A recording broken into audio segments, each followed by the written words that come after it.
Déclaration du procureur de la République près le tribunal de première instance de Mouila suite aux événements de Mandji.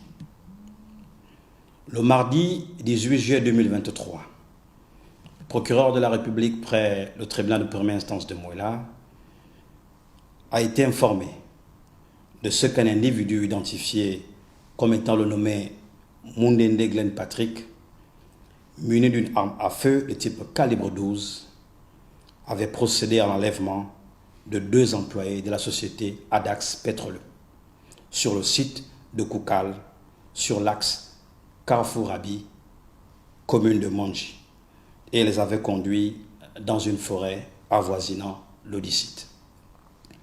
Le mercredi 19 juillet 2023, autour de minuit, pendant la patrouille effectuée par les gendarmes dans le but de retrouver et libérer les 2 otages, l'un des gendarmes a reçu des plomb au genou gauche, des coups de feu ouverts par le nommé Mundende Glenn Patrick.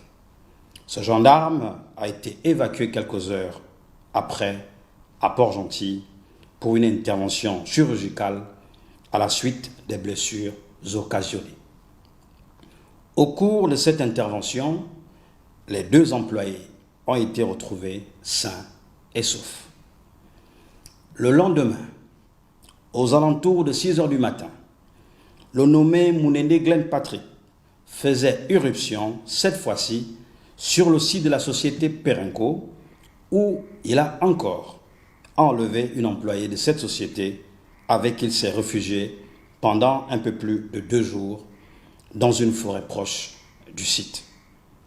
Celle-ci a finalement été libérée dans la nuit du 20 juillet 2023 à la suite d'une autre patrouille en état de choc psychologique. Elle a été transportée à Port-Gentil pour une prise en charge et a déclaré avoir été victime de violences sexuelles. Le 21 juillet 2023, au cours de l'interpellation du nommé Mundende Glenn Patrick en forêt, celui-ci a été grièvement blessé et conduit aussitôt dans une structure hospitalière à Lambaréné où son décès a malheureusement été constaté. Une enquête judiciaire a été ouverte pour déterminer les circonstances de l'interpellation de Mundende Glenn Patrick ayant entraîné ses blessures et son décès. Il y a lieu d'indiquer que depuis les premiers faits dénoncés jusqu'aux événements malheureux, notre hiérarchie a toujours été informée.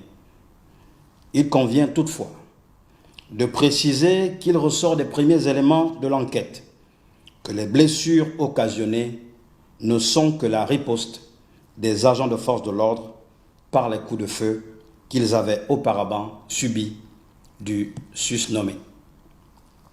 Toute reddition volontaire de sa part n'aurait pas entraîné la situation que nous connaissons en ce moment. Toute négociation, même par le biais de certains de ses parents, n'a pas suffi à ramener celui-ci à la raison. Au-delà des dits faits, le parquet de la République condamne les actes de violence gratuite et prise d'otages et de viol des innocents, de tentatives de meurtre à l'endroit des agents que rien ne peut justifier en la circonstance. Enfin, le procureur de la République près le tribunal de première instance de Mouila invite la population touchée et perturbée par les faits ci-dessus décrits à ne pas se laisser impressionner par des déclarations de tout genre visant à dénaturer les faits tels que rapportés à travers les réseaux sociaux et qui ont malheureusement entraîné la perte d'un être humain et d'un compatriote. Je vous remercie.